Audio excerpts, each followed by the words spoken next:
E o Jornal Brasil Hoje segue acompanhando com tristeza a situação do povo indígena Yanomami. Nós mostramos na semana passada que crianças vêm sofrendo com a desnutrição e a falta de assistência médica. 2 crianças perderam a vida em um prazo de 3 dias por causa da malária. Segundo o vice-presidente da Rutucara, principal associação que apresenta o povo Yanomami, Dário Copenaua, a fundação proibiu que uma equipe da Fiocruz entrasse na terra para prestar assistência de saúde aos indígenas que sofrem com o surto de malária, com a desnutrição e com a falta de medicamentos. A gente segue falando desse assunto com o Luiz Ventura Fernandes, que é coordenador do Conselho Indigenista Missionário das regiões do Amazonas e também de Roraima. Uma boa noite ao senhor, obrigado pela presença. Boa noite, obrigado pelo convite. Como é que o senhor vê essa posição do governo federal em relação aos Yanomamis? Olha, eu acho que é uma posição que escancara a atitude que o governo federal está tendo com os povos indígenas em geral, mas principalmente com o povo Yanomami. Eu acho que os dados estão suficientemente claros. O aumento da malária, o aumento da desnutrição, o aumento de verminose, a falta de atendimento, o abandono no atendimento à saúde dos povos Yanomami e Equana, o aumento da invasão do garimpo dentro da terra indígena Yanomami estão suficientemente demonstrados, suficientemente documentados.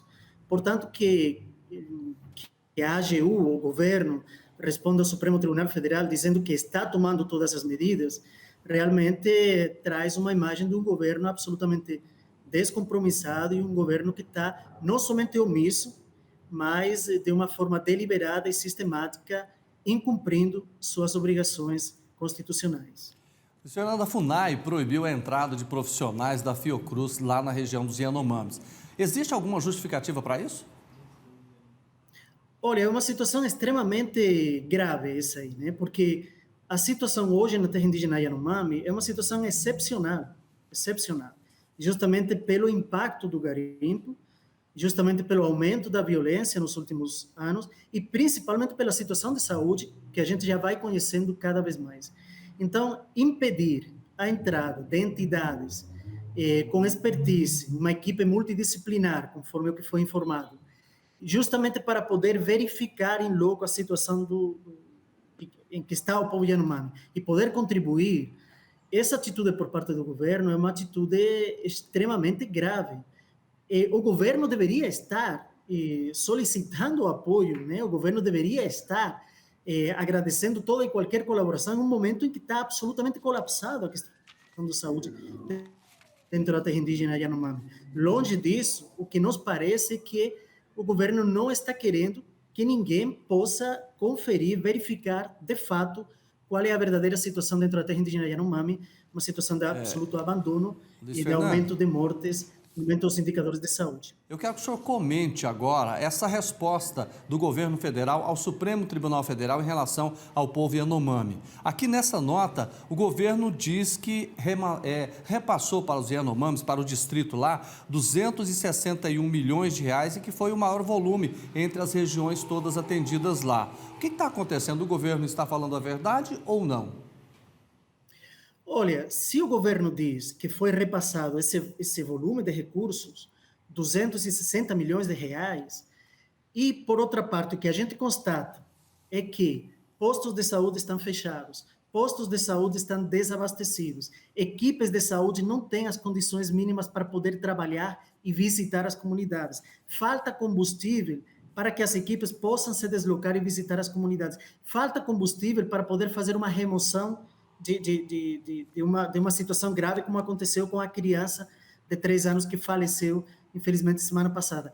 Quando os indicadores de saúde estão subindo, quando não há nenhuma política de planejamento, de saneamento básico, e ainda quando no início de novembro o Distrito de Saúde tinha uma dívida de 7 milhões de reais com as empresas de aeronaves que prestam serviço de voo, e de fato as empresas tiveram que paralisar esses voos, então a gente tem que se perguntar onde que está esse dinheiro, onde que estão esses 260 milhões de reais que o governo diz que está repassando para o Distrito de Saúde. Eu queria que o senhor fizesse uma comparação. Qual era o tipo de assistência prestada antes ao povo Yanomami e que não é prestada hoje? Olha, nos últimos 4 anos há um abandono absoluto, né? Nós, em anos anteriores, havia programas de prevenção, programas de tratamento da questão da malária, postos de saúde estavam equipados. A questão da saúde na terra indígena Yanomami sempre teve uma série de dificuldades, uma série de fragilidades, isso sempre teve. Mas teve programas de prevenção, teve programas de atendimento à questão da desnutrição, por exemplo, os postos de saúde podiam oferecer antes alimentação adequada para os pacientes que ali se encontravam. Hoje, e quando digo hoje, estou falando dos últimos 3, 4 anos, o que vemos é justamente o contrário. Os casos de malária quadruplicaram entre 2014 e 2020. Somente em 2021, já são mais de 16 mil casos de malária, numa população de pouco mais de 28 mil pessoas. Portanto, o que existe é um abandono absoluto do sistema, uma falta de planejamento absoluto, num momento que coincide com um aumento expressivo da invasão garimpeira na terra indígena Yanomami. Coordenador, muito obrigado pela participação do senhor aqui no Jornal Brasil hoje. Boa noite. Obrigado, boa noite a vocês.